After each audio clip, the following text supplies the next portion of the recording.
Hi ಎಲ್ರಿಗೂ ನಮಸ್ಕಾರ. Welcome to Pradyush home and creativity. ಇವತ್ತಿನ ವಿಡಿಯೋದಲ್ಲಿ ವೆಜಿಟೇಬಲ್ಸು ಮತ್ತು ಹಸಿ ತೊಗರಿಕಾಳನ್ನ ಬಳಸ್ಕೊಂಡು ಸಿಂಪಲ್ಲಾಗಿ ಒಂದು ಸಾಗು ರೆಸಿಪಿ ಶೇರ್ ಮಾಡ್ತಾ ಇದ್ದೀನಿ.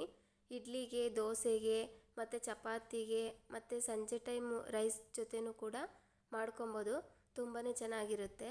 ಹಾಗಾದರೆ ಹೇಗೆ ಮಾಡೋದು ಅಂತ ನೋಡ್ಕೊಂಡು ಬರೋಣ. ಮೊದಲಿಗೆ ನಾನಿಲ್ಲಿ ಒಂದು 3/4 ಕಪ್ನಷ್ಟು ಹಸಿ ತೊಗರಿಕಾಳನ್ನ ತೊಗೊಂಡಿದ್ದೀನಿ.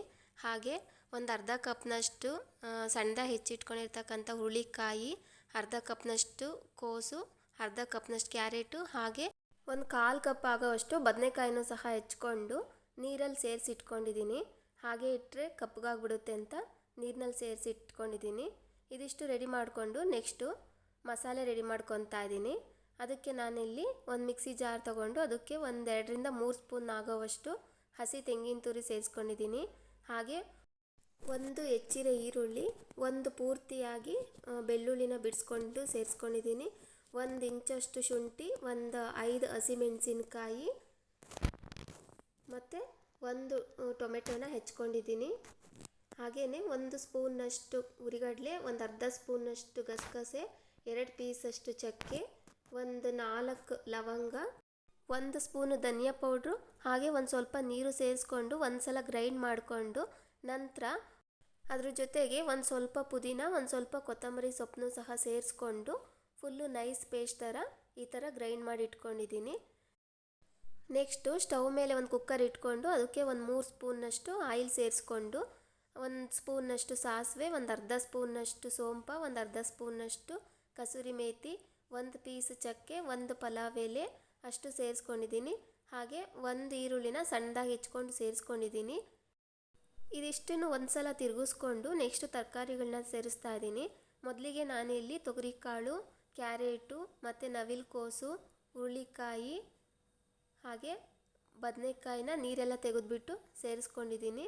ಇದನ್ನು ಕೂಡ ಚೆನ್ನಾಗಿ ಮಿಕ್ಸ್ ಮಾಡ್ಕೊತಾ ಇದ್ದೀನಿ. ಎಲ್ಲ ತರಕಾರಿಗಳು ಎಣ್ಣೆಯಲ್ಲಿ ಚೆನ್ನಾಗಿ ಫ್ರೈ ಆಗಬೇಕು.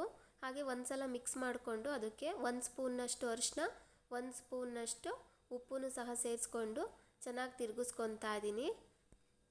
ಒಂದು 5 ಮಿನಿಟ್ಸು ಇದೇ ಥರ ಎಣ್ಣೆಯಲ್ಲಿ ಚೆನ್ನಾಗಿ ಫ್ರೈ ಮಾಡಿಕೊಂಡ್ರೆ ಚೆನ್ನಾಗಿರುತ್ತೆ. ಈ ಥರ ಮಿಕ್ಸ್ ಮಾಡಿಕೊಂಡು ಇದಿಷ್ಟು ಮಿಕ್ಸ್ ಮಾಡಿಕೊಂಡು ನಾನು ಒಂದು 5 ಮಿನಿಟ್ಸ್ ಆದಮೇಲೆ ಸಣ್ಣದಾಗಿ ಹೆಚ್ಚಿಟ್ಕೊಂಡಿರ್ತಕ್ಕಂಥ 1 ಟೊಮೆಟೊನೂ ಸಹ ಸೇರಿಸ್ಕೊತಾ ಇದ್ದೀನಿ. ಇದನ್ನು ಸಹ ತರಕಾರಿ ಜೊತೆ ಚೆನ್ನಾಗಿ ಮಿಕ್ಸ್ ಮಾಡಿಕೊಂಡು ನೆಕ್ಸ್ಟು ನಾನಿಲ್ಲಿ ರುಬ್ಬಿಟ್ಕೊಂಡಿರ್ತಕ್ಕಂಥ ಮಸಾಲೆನ ಸೇರಿಸ್ಕೊತಾ ಇದ್ದೀನಿ. ಈ ಥರ ತಿರುಗಿಸ್ಕೊಂಡು ಒಂದು 5 ನಿಮಿಷ ಇದೇ ಥರ ಫ್ರೈ ಮಾಡ್ಕೊತೀನಿ. ತರಕಾರಿ ಜೊತೆ ಹಸಿ ಸ್ಮೆಲ್ಲು ಹೋಗುತ್ತೆ ಮತ್ತು ಟೇಸ್ಟು ಕೂಡ ಚೆನ್ನಾಗಿರುತ್ತೆ. ಒಂದು 5 ನಿಮಿಷ ಆದಮೇಲೆ ನಾನು ಮಿಕ್ಸಿ ಜಾರ್ಗೆನೇ ಒಂದು ಸ್ವಲ್ಪ ನೀರು ಸೇರಿಸ್ಬಿಟ್ಟು ಅದನ್ನು ಇದ್ರ ಜೊತೆಗೆ ಸೇರಿಸ್ಕೊತೀನಿ. ನಮಗೆ ನೀರು ಎಷ್ಟು ಬೇಕೋ ಅಷ್ಟು ಕನ್ಸಿಸ್ಟೆನ್ಸಿ ನೋಡಿಕೊಂಡು ಸೇರಿಸ್ಕೊಳ್ಬೋದು. ತುಂಬ ತೆಳುವಾದರೆ ಚೆನ್ನಾಗಿರೋದಿಲ್ಲ. ಇಡ್ಲಿಗೆ ಮಾಡ್ತಾ ಇರೋದ್ರಿಂದ ಸ್ವಲ್ಪ ಗ್ರೇವಿ ಇರಬೇಕು ಅಂತ ಈ ಕನ್ಸಿಸ್ಟೆನ್ಸಿನಲ್ಲಿ ನಾನು ಮಾಡ್ಕೊಳ್ತಾ ಇದ್ದೀನಿ. ಇವಾಗ ನಾನು ಉಪ್ಪನ್ನ ನೋಡಿಕೊಂಡು 1 ಸ್ಪೂನ್ನಷ್ಟು ಉಪ್ಪನ್ನು ಸಹ ಸೇರಿಸ್ಕೊಂಡಿದ್ದೀನಿ. ಒಂದು ಸಲ ಚೆನ್ನಾಗಿ ಮಿಕ್ಸ್ ಮಾಡಿಬಿಟ್ಟು ಇದು ಒಂದು ಸಲ ಕುದಿಯೋಕ್ಕೆ ಶುರುವಾಗಿದ ನಂತರ ನಾನಿಲ್ಲಿ ಕುಕ್ಕರ್ ಲಿಡ್ನ ಕ್ಲೋಸ್ ಮಾಡ್ತಾ ಇದ್ದೀನಿ. ಜಸ್ಟ್ 1 ವಿಸಲ್ ಬಂದರೆ ಸಾಕಾಗುತ್ತೆ, ಇಲ್ಲಾಂದರೆ ತರಕಾರಿ ಕಾಳು ಎಲ್ಲ ಸ್ಮ್ಯಾಶ್ ಆಗಿಬಿಡುತ್ತೆ. ನೋಡಿ ಇವಾಗ 1 ವಿಸಲ್ ಆಗಿದೆ. ಇವಾಗ ಓಪನ್ ಮಾಡಿಕೊಂಡು ಒಂದು ಸಲ ಚೆನ್ನಾಗಿ ಮಿಕ್ಸ್ ಮಾಡಿಕೊಂಡು ಸರ್ವ್ ಮಾಡ್ಬೋದು. ನೋಡಿ ಎಷ್ಟು ಚೆನ್ನಾಗಾಗಿದೆ. ತುಂಬ ತೆಳುವೂ ಆಗಿಲ್ಲ, ಗಟ್ಟಿನೂ ಆಗಿಲ್ಲ. ಇಡ್ಲಿಗೆ, ದೋಸೆಗೆ ಮತ್ತು ಮಧ್ಯಾಹ್ನ ಟೈಮು ರೈಸ್ ಜೊತೆನೂ ಕೂಡ ಹೊಂದುತ್ತೆ. ಯಾವಾಗಲೂ ತುಂಬಾ ಈಸಿ ಆಗೋದನ್ನೇ ಮಾಡ್ತಾ ಇರೋದ್ರಿಂದ ತರಕಾರಿಗಳು ಮತ್ತು ಈ ಥರ ಕಾಳುಗಳನ್ನೆಲ್ಲ ತಿನ್ನೋದೇ ಕಡಿಮೆ ಆಗಿಬಿಟ್ಟಿರುತ್ತೆ.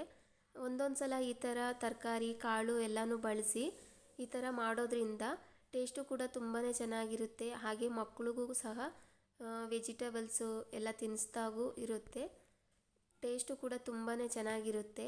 ಲಂಚ್ ಬಾಕ್ಸ್ಗಳಿಗೂ ಸಹ ಕಳಿಸ್ಬೋದು. ನಿಮಗೂ ಇಷ್ಟ ಆದರೆ ನೀವು ಒಂದು ಸಲ ಟ್ರೈ ಮಾಡಿ. ಹಾಗೆ ವಿಡಿಯೋ ಇಷ್ಟ ಆದರೆ ವಿಡಿಯೋಗೊಂದು ಲೈಕ್ ಮಾಡಿ, ಸಬ್ಸ್ಕ್ರೈಬ್ ಮಾಡಿ please. Thank you for watching.